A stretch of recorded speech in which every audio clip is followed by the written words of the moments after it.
नमस्कार, मैं हूँ डॉक्टर रूपाली जैन और आयुर्वेद फॉर एवरीवन में आपका स्वागत है। आज के वीडियो में बात करते हैं ग्रीष्म ऋतुचर्या के बारे में। ग्रीष्म ऋतु यानी गर्मी का मौसम। देखिए, आयुर्वेद में 6 ऋतु बताए हैं। शिशिर, वसंत, ग्रीष्म, वर्षा, शरद और हेमंत। हर एक ऋतु जो है वो 2 महीने का है। तो इस तरह से आयुर्वेद में 6 ऋतु बताए हैं। अब देखिए, आयुर्वेद में दिनचर्या भी बताई है, यानी सुबह उठने से लेके रात को सोने तक हमने क्या क्या करना चाहिए, हमारा खान पान कैसे होना चाहिए, हमारा रहन सहन, फिजिकल एक्टिविटी सब कैसी होनी चाहिए। तो इस पर आयुर्वेद में डिटेल में बताया हुआ है। दिनचर्या के बारे में भी हमने वीडियो बनाया है, तो उसकी लिंक भी डिस्क्रिप्शन बॉक्स में है, आप वो देख सकते हैं। जब ऋतु यानी मौसम चेंज हो जाता है तो उस मौसम के अनुसार भी हमें हमारे फूड हैबिट्स में या फिर फिजिकल एक्टिविटीज़ में कुछ बदलाव करना बहुत ज़रूरी है। इसी को ऋतुचर्या कहा जाता है। तो आज के वीडियो में हम ग्रीष्म ऋतुचर्या के बारे में, यानी गर्मी के मौसम में हमने हमारा खान पान कैसे रखना है या फिर हमारी शारीरिक क्रियाएं कैसी रखनी है, तो इस पर हम इसमें डिटेल में देखेंगे। तो पूरी जानकारी के लिए वीडियो आखिर तक ज़रूर देखिए। और अगर आपने हमारे चैनल को सब्सक्राइब नहीं किया है तो सब्सक्राइब भी ज़रूर कीजिए। अगर आपने नोटिफिकेशन बेल को ऑन नहीं किया है तो वो भी कीजिए, ताकि नए वीडियो के अपडेट्स भी आपको मिलते रहे। आज के वीडियो में जो जानकारी हम आपको दे रहे हैं उसका वर्णन चरक संहिता सूत्रस्थान का 6ठा अध्याय और अष्टांग हृदय इस ग्रंथ का 3रा अध्याय यानी ऋतुचर्या अध्याय तो इसमें दिया हुआ है। तो चलिए देखते हैं कि चरक ऋषि और वाग्भट ऋषि के अनुसार ग्रीष्म ऋतु में यानी समर सीजन में हमारा खान पान, रहन सहन कैसा होना चाहिए और हमने क्या क्या सावधानी लेनी चाहिए। गर्मी के दिनों में बाहर की जो सूरज की धूप है वो बहुत तेज़ रहती है और इसके कारण शरीर में जो जल तत्व है उसको वो सुखाती है। शरीर में जो स्निग्धता है, स्नेह है, उसे कम करती है। अब देखिए, हमारे शरीर में वात, पित्त, कफ इन तीनों का बैलेंस रहना बहुत ज़रूरी है। तो ग्रीष्म ऋतु यानी समर सीजन में ये जो कफ दोष है उसका क्षय होने लगता है, यानी कफ दोष कम होने लगता है और जो वात दोष है वो बढ़ने लगता है। वाग्भट ऋषि कहते हैं, क्षीयते श्लेष्मा तेन वायुश्च वर्धते, यानी ग्रीष्म ऋतु में जो कफ दोष है वो कम होने लगता है और जो वात दोष है वो बढ़ने लगता है। इसके साथ ही बाहर की उष्णता के कारण शरीर में भी जो गर्मी है, जो उष्णता है वो उत्पन्न होने लगती है।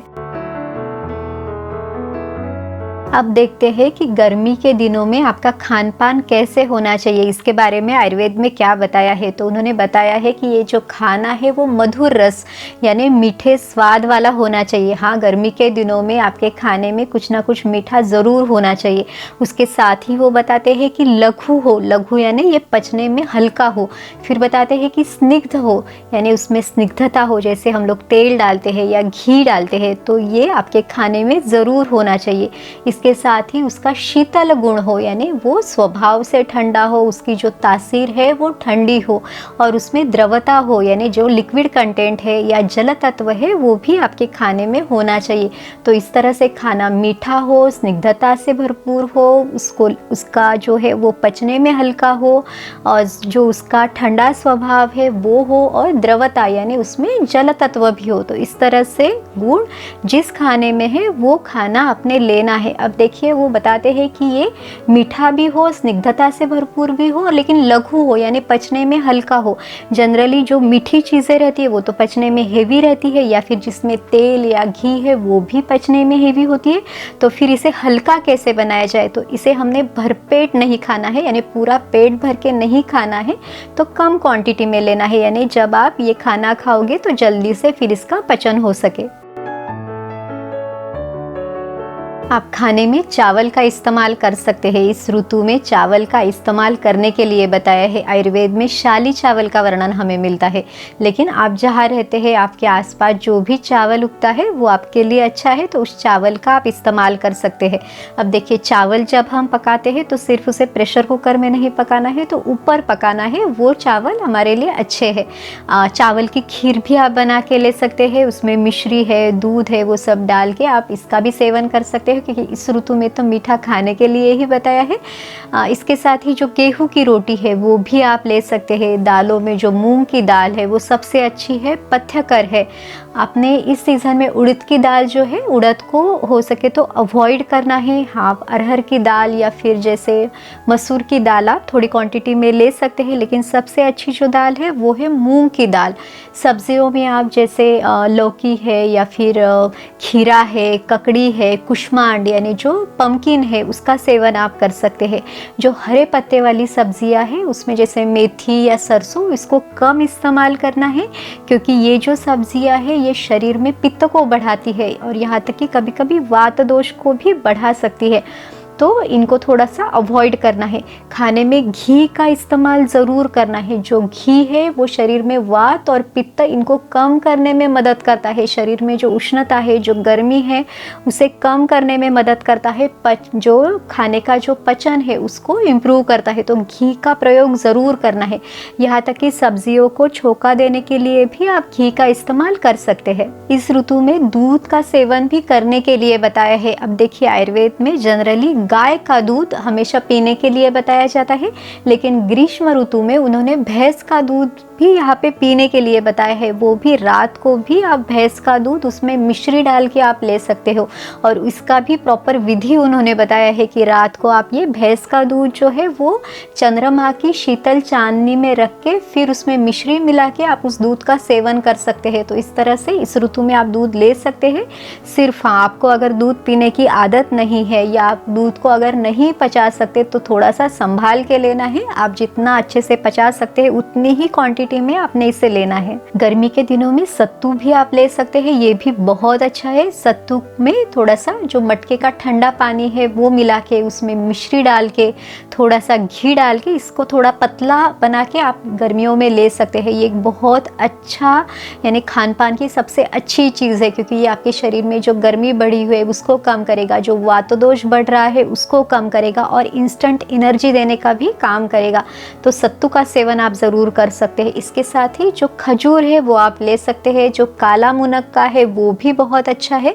इसके साथ ही जो कोकम है ये भी गर्मी के दिनों में बहुत अच्छा है। इसके साथ ही जो आंवला है, फिर चाहे आंवले की कैंडी हो या फिर मुरब्बा हो तो आप ये ले सकते हैं।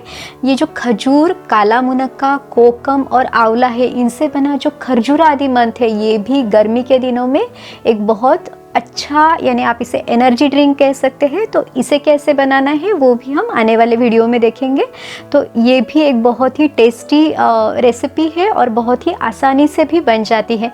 अब देखिए, इन सब का सेवन आप कर सकते हैं। इसके साथ ही जो मीठे फल है, जैसे पका हुआ आम है या फिर केला है, मीठे अंगूर है, तो इनका सेवन भी आप कर सकते हैं। इसके साथ ही जो अलग अलग शरबत है, जैसे फिर आंवले का शरबत है या फिर कोकम का शरबत है, खस का शरबत है, तो इन शरबत का भी आप इस्तेमाल कर सकते हैं। इसके साथ ही महाराष्ट्र में जो कच्ची कैरी है, तो जो कच्चा आम है, इससे बना हुआ पना है, इसे मराठी में कैरीचे पन्हे असं म्हणतात।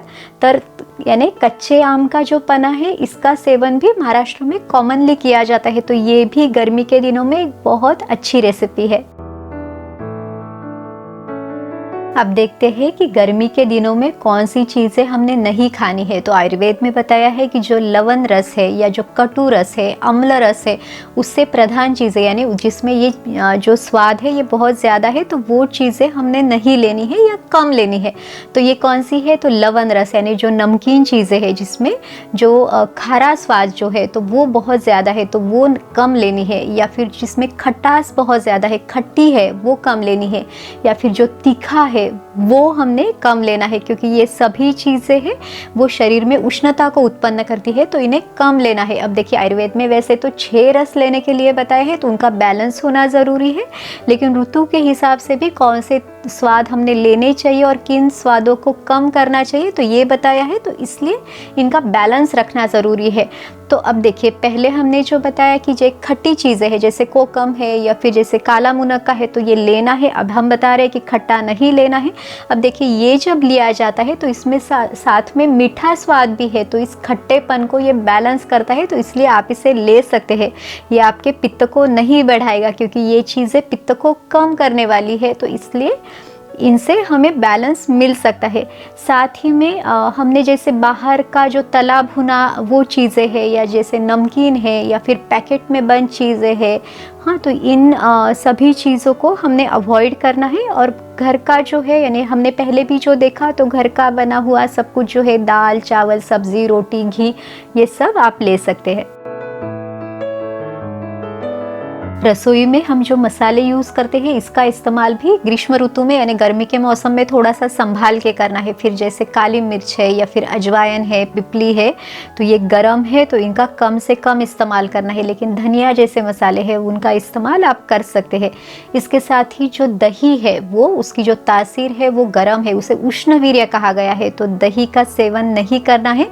अब देखिए, दही को ग्रीष्म ऋतु और शरद ऋतु में लेने के लिए आयुर्वेद में मना किया गया है। ग्रीष्म ऋतु यानी जो अप्रैल और मई महीना है, या फिर शरद ऋतु यानी फिर जो सितंबर अक्टूबर का महीना है, तो इसमें दही नहीं खाना है। जनरली लोग यही समझते हैं कि दही ठंडा है तो वो खास करके गर्मियों में दही का सेवन करते हैं, लेकिन ऐसा नहीं करना है। इसके साथ ही दही जो है वो अभिसंधी है, पचने में हेवी है, तो इसलिए भी दही का सेवन नहीं करना है। छाछ भी जो है वो आपने रेगुलर बेसिस पे नहीं लेना है, और अगर लेना ही है आपको तो उसको भी बहुत ही डाइल्यूट करके, यानी उसमें बहुत ज़्यादा खट्टापन ना हो, वो एकदम फ्रेश हो, इस तरह का छाछ आप ले सकते हैं। फिर उसमें आप मिश्री डाल के उसे मीठा बना के लेना है, और वो भी कम क्वांटिटी में लेना है। तो इस तरह से थोड़ी सी चीज़ें हमने यानी फॉलो करनी है। इसके साथ ही जो आपको पानी पीना है वो भी मटके का पानी आपने लेना है, फ्रिज में रखा हुआ पानी भी सेवन नहीं करना है। गर्मी के दिनों में जो कोल्ड ड्रिंक्स है वो भी जनरली लिए जाते हैं, लेकिन उसका सेवन भी नहीं करना है। इसके साथ ही मद्यपान भी करने के लिए इस ऋतु में मना किया गया है। अगर आप चाय कॉफ़ी लेते हैं तो हो सके तो उसे अवॉइड करें, और अगर लेना ही है तो इसे बहुत ही कम क्वांटिटी में ले। गर्मी के दिनों में व्यायाम ज़्यादा नहीं करना है। अब देखिए, दिनचर्या में हमने देखा कि व्यक्ति ने अर्धशक्ति व्यायाम करना है, यानी जब भी आपको हल्का हल्का पसीना ना आने लगे या सांस नहीं फूलने लगे तब तक आप व्यायाम कर सकते हैं। लेकिन ये जो अर्धशक्ति व्यायाम है इसे हेमंत ऋतु या फिर वसंत ऋतु में करना है। लेकिन ये जो ग्रीष्म ऋतु यानी गर्मी का मौसम है, इसमें व्यायाम बहुत ही कम करना है, क्योंकि इसमें जो है कफ दोष कम हुआ है और वात बढ़ने लगा है, इसलिए व्यायाम भी कम करना है। लेकिन जिन लोगों के शरीर में चर्बी ज़्यादा है या फिर मोटापा है यानी ओबेसिटी है, तो वो उन लोगों ने थोड़ा बहुत व्यायाम ज़रूर करना है। गर्मी के दिनों में आप दिन में भी सो सकते हैं। देखिए, आयुर्वेद में दिवा स्वाप यानी दिन में सोने के लिए जनरली मना किया जाता है, लेकिन जो ग्रीष्म ऋतु यानी गर्मी का मौसम है तो इसमें रातें छोटी होती है और दिन बड़ा होता है। इसके साथ ही शरीर में कफ कम हुआ है और वात बढ़ने लगा है, और दिन में सोने से जो कफ है वो बढ़ने लगता है, तो इसलिए इस ऋतु में आप दिन में सो सकते हैं। तो जिनको दिन में सोना अच्छा लगता है तो उनके लिए ये ऋतु जो है इसमें आप सो सकते हैं। इसके साथ ही चरक ऋषि जो है वो बताते हैं कि दिन में अगर आपको सोना है तो ऐसे कमरे में सोए जहाँ पे ठंडक हो, यानी जहाँ शीतलता हो, तो ऐसे कमरे में सोना चाहिए। रात को भी उन्होंने बताया है कि जो चंद्रमा की शीतल चांदनी है तो वहाँ पे सोए, यानी आप छत पे सो सकते हैं। लेकिन सबके लिए ये ऑप्शन नहीं रहता, तो जो लोग घर में है तो आप पंखा चला सकते हैं या कूलर लगा सकते हैं, लेकिन एसी में सोना जनरली अवॉइड करना है। गर्मियों में मन को भी प्रसन्न रखना है, तो मन को प्रसन्न रखने के लिए शरीर पर चंदन जैसे शीतल औषधियों का लेप है, या फिर सुगंधी फूलों को धारण करना है, या फिर रत्न धारण भी उन्होंने बताया है। तो इस तरह से आयुर्वेद में ग्रीष्म ऋतुचर्या का वर्णन हमें मिलता है। अब देखिए, इनमें से जो छोटी छोटी बातें हैं आप वो बहुत ही आसानी से कर सकते हैं, और इस गर्मी के दिनों में अपने शरीर को और मन को भी ठंडक पहुंचा सकते हैं। तो इन पर अमल ज़रूर कीजिए, और अगर आपको ये वीडियो अच्छा लगा तो लाइक शेयर और सब्सक्राइब कीजिए। फिर मिलेंगे अगले वीडियो में। आयुर्वेद को अपनाइए, स्वस्थ रहिए। नमस्कार।